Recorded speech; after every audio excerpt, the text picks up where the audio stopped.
মই মোৰ প্ৰিপাৰেশ্যনটো 2018 পৰা ষ্টাৰ্ট কৰিছিলোঁ 2018ত মই মোৰ ফাৰ্ষ্ট এটেম্প দিছিলোঁ তেতিয়া মোৰ প্ৰিলিমছে হোৱা নাছিলে কিন্তু আজি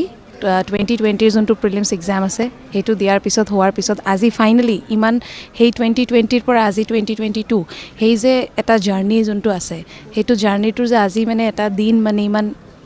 গুৰুত্বপূৰ্ণ এটা দিন য'ত মানে আমাৰ সপোনটোৱে ক'ব লাগিব সপোনটো যে সাফল্য হৈছে সেইটোলৈ মই ভগৱানক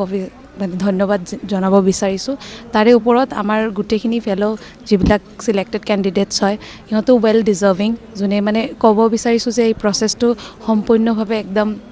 ট্ৰান্সপাৰেণ্টভাৱে যে হৈছে সেইটো কাৰণে অভিয়াছলি বহুত ধন্যবাদ দিব বিচাৰিছোঁ প্ৰেজেণ্ট গভৰ্ণমেণ্টক যোনে আমাৰ মানে প্ৰচেছটো গোটেই ট্ৰান্সপাৰেণ্টভাৱে একদম ভালকৈ কৰিব পাৰিছে প্লাছ আৰু আমাৰ যোনটো এতিয়া APSc আৰু UPSc চিলেবাছটো যোনটো ইণ্টিগ্ৰেট কৰি দিছে এইটো এটা বহুত